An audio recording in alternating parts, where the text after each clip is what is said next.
வணக்கம். இது சக்தி இந்தியாவின் குரல். நான் உங்கள் ரவிச்சந்திரன். இப்போ நம்ம இன்றைக்கி நிறைய க்ரைம், ஃப்ராட், மர்டர் எல்லாம் நடக்குது. அதை பற்றி பேச போகிறோம். 4 நாளைக்கு முன்னாடி கூட பாருங்கள், வேளச்சேரியில் ஒரு வீட்டை லீஸுக்கு விடுறேன்னு சொல்லிட்டு பல பேர்கிட்ட பல கோடி ரூபாய் அபேஸ் பண்ணிட்டாங்க. அப்புறம் 2 கோடி ரூபாய்க்கு மேலே மெத்தபெட்டமின் போதைப் பொருளை கடத்தியதாக ஒரு புகார்.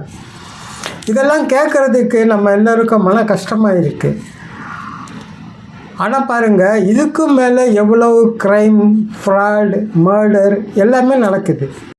டூ வீலரை நம்ம வீட்டுக்கு முன்னாடி நைட்டில் நிறுத்தியிருப்போம், இல்லைன்னா நம்ம எங்கெல்லாம் வெளியில் ஆஃபீஸ் போயிருப்போம், பார்க்கில் முன்னாடி பார்க்கிங் பண்ணியிருப்போம், இல்லைன்னா ஸ்கூலில் பசங்களை விட்டுட்டு பார்க்கிங் பண்ணியிருப்போம். ஸ்கூலுக்கு வெளியில் நைஸாக லாபமாக திருடின்னு போயிடுறாங்க. ஒருத்தர்கிட்ட நிறைய பணம் இருக்குன்னு வீட்டில் தனியாக இருக்கிற வயசான புருஷன் பொண்டாட்டியை தாக்கி கொலை பண்ணி அவங்ககிட்ட இருக்க பணத்தெல்லாம் கொள்ளையடிக்கிறாங்க. இப்போல்லாம் ஒரு 1/4 சவரன் நகைக்காக கூட கொலை பண்ணுறாங்க, கொள்ளையடிக்கிறாங்க. நம்ம ஊர் பெண்களெல்லாம் கம்மல், வளையல், மினிமம் ஒரு செயின் கழுத்தில் போட்டுன்னு ஜென்ரலாக இருக்காங்க. தெருவில் கோலம் போட்டுன்னு இருப்பாங்க, இல்லைன்னா மார்க்கெட்டுக்கு போயிட்டு வந்துன்னு இருப்பாங்க. பைக்கில் கழுத்தில் இருக்க நகையை பறிச்சுன்னு பறந்துடுறாங்க. இதில் பாவம் அந்த பெண்கள் கீழே நகை பறி போனது இல்லாமல் அவங்களுக்கு உடம்புல ரொம்ப அடிப்படுது. ஒரு வீட்டில் யாரும் இல்லாதப்போ பூட்டை உடைச்சி பீரோலேருந்து நகையெல்லாம் பணத்தை எல்லாம் கொள்ளையடிக்கிறாங்க. பேங்க் உள்ளே பூந்து கொள்ளையடிக்கிறாங்க. நைட்டில் நம்ம வண்டியில் தனியாக போகிறோம், யாரும் இல்லாத ரோட்டில் போகிறோம், அவங்கள குறி வச்சு கத்தியை காட்டி அவங்கள மிரட்டி அவங்கக்கிட்ட இருக்கிற நகை, பணம் எல்லாத்தையும் கொள்ளையடிச்சின்னு பிடிக்கின்னு போயிடுறாங்க.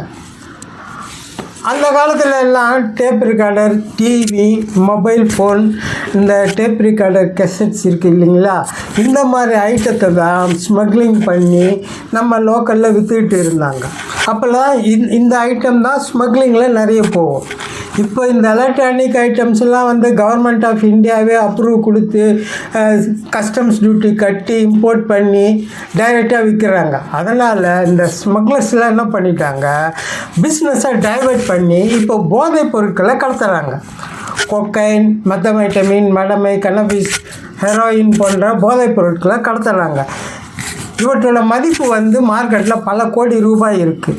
அதனால் கடத்தல்காரங்களுக்கு கோடிக்கணக்கில் லாபம் கிடைக்கிது. இதை என்ன பண்ணுறாங்க, காலேஜ் ஸ்டூடெண்ட்ஸு, இந்த 20-25 வயசு பசங்க, இளைஞர்கள் இந்த போதைப் பொருட்கள்லாம் யூஸ் பண்ணி லைஃப்பை எதிர்காலத்தில் அழிச்சிக்கிறாங்க. என்னதான் NCP, cost card, state police, போதைப் பொருள் தடுப்பு பிரிவு போலீஸ் எல்லாம் இருந்தாலும் அவங்க கண்ணில் மண்ணை தூவி ஸ்மக்லிங் ஈஸியாக நடக்குது. அப்புறம் பாருங்கள், ஒரு பையன் ஒரு பொண்ணை பார்க்குறான். அந்த பொண்ணு எங்கே போனாலும் அது பின்னாடி சுற்றுறான், ஒன் சைடாக லவ் பண்ணுறான். அந்த பொண்ணு அந்த பையனை லவ் பண்ணலை.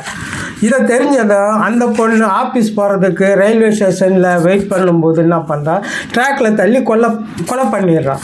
இது மாதிரியே ஏற்கனவே நிறைய நடந்திருக்கு. இல்லைன்னா பட்டாக்கத்தியால் வெட்டி கொலை பண்ணுறாங்க, முகத்தில் ஆசிட் ஊற்றிடுறாங்க.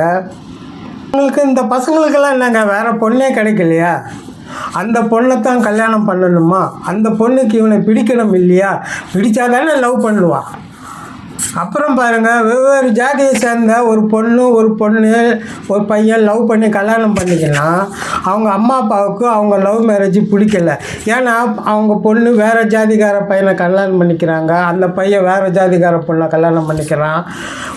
இல்லை, அதுக்காக என்ன பண்ணுறான், பையனையோ பொண்ணையோ வெட்டி கொலை பண்ணிடுறாங்க. இதுக்கு இப்போ ஆணவ கொலைன்னு பேர். இப்போல்லாம் புருஷன் பொண்டாட்டிக்குள்ளே அண்டர்ஸ்டாண்டிங்கே இல்லைங்க. அம்மா அப்பா பார்த்து கல்யாணம் பண்ணி வைக்கிறாங்க. பொண்டாட்டியும் முன்னாள் லவரும் சேர்ந்து என்ன பண்ணுறாங்க, புருஷனை போட்டு தள்ளிடுறாங்க. பொண்ணுக்கு கல்யாணத்துக்கு முன்னாடியே இன்னொரு பையனோட அஃபேர் இருக்குது.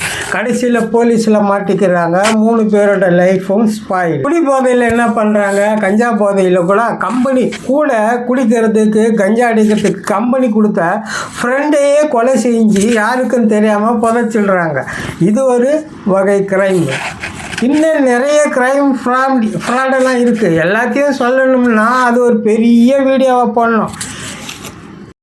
எல்லா மர்டர், க்ரைம், ஃப்ராட், ஸ்மக்லிங் ஒழிப்பதற்கு நம்ம நாட்டில் சிபிஐ இருக்குது, என்சிபி இருக்குது, இடி இருக்குது, டிஆர்ஐ இருக்குது, ஆர்பிஎஃப் இருக்குது, கோஸ்ட் கார்டு இருக்குது. இது இல்லாமல் அந்தந்த ஸ்டேட் போலீஸு இவ்வளவு செக்யூரிட்டி இருந்தாலும் க்ரைம் லெவல் குறைய மாட்டேங்குது.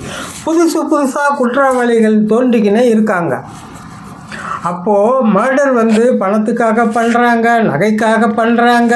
பணம் தான் முக்கிய காரணம். பணக்காரன் ஆகணும். இதற்கெல்லாம் மக்கள் தொகை அதிகரிப்பு, வேலையின்மை, குறுகிய காலத்தில் பணக்காரன் ஆகணும் பேராசை, அதுவும் உழைக்காமல் பணக்காரன் ஆகணும். முதல்ல அம்மா அப்பா பொண்ணோட விருப்பப்படி கல்யாணம் பண்ணி வச்சிடணும்.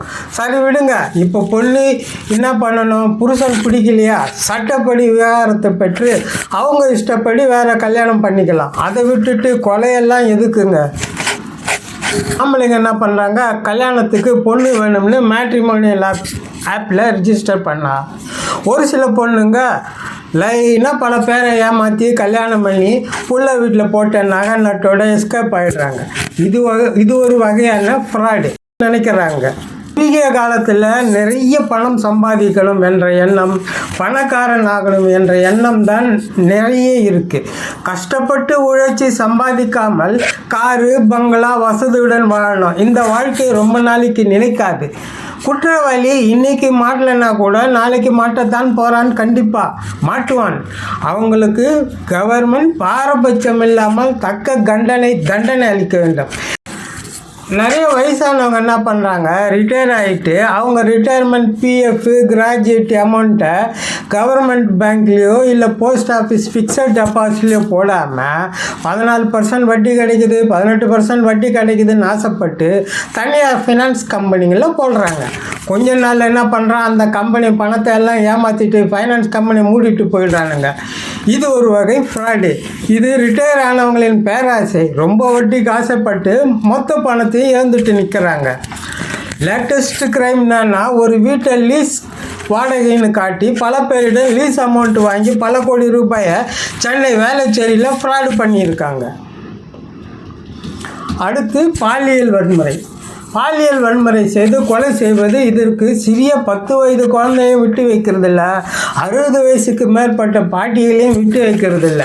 நேற்று கூட பாருங்கள், கும்மிடிப்பூண்டியில் 3 வயது பீகார் குழந்தைய, அதே பீகார் ஸ்டேட் பையன் பெண் குழந்தைய பாலியல் வன்கொடுமை செஞ்சு ஒரு புதலில் வீசிட்டு போயிட்டுருக்கான். பிறகு அந்த பெண் குழந்தை பாவம் ஆஸ்பத்திரியில் இறந்து போயிடுச்சுங்க. இதை கேட்குறதுக்கே மனசுக்கு ரொம்ப வருத்தமாக இருக்குது. இது மாதிரி வன்கொடுமைகள் தினமும் நடந்துக்கிட்டு தான் இருக்குது. இளைஞர்களே, படிக்கிற வயசில் நல்லா படிங்க, நல்லா விளையாடுங்க, நல்லா சாப்பிடுங்க. உங்களுக்கு கிடைக்கிற நல்ல நேர்மையான வேலையில் சேருங்க. உங்களுக்கு எவ்வளவு வருமானம் கிடைக்குதோ அந்த பணத்தில் உங்களுக்கு பிடிச்ச வாழ்க்கையை வாழுங்க. உங்கள் சம்பளத்தில் உங்களுக்கு தேவையான பொருளை வாங்கிக்கோங்க. இப்போ தான் இஎம்ஐ போன்ற ஈஸியான வசதி இருக்குது. மாதம் கொஞ்சம் கொஞ்சமாக நீங்கள் பணம் கட்டிக்கலாம். வாழ்க்கையில் நேர்மையாக இருங்க. யாருக்கும் பயப்படாதீங்க. ட்ரக்ஸு, போதை, ட்ரிங்க்ஸு, சிகரெட்டு, கேம்பிளிங் பக்கம் போகாதீங்க. உங்கள் லைஃப் சூப்பராக இருக்கும். நன்றி, வணக்கம்.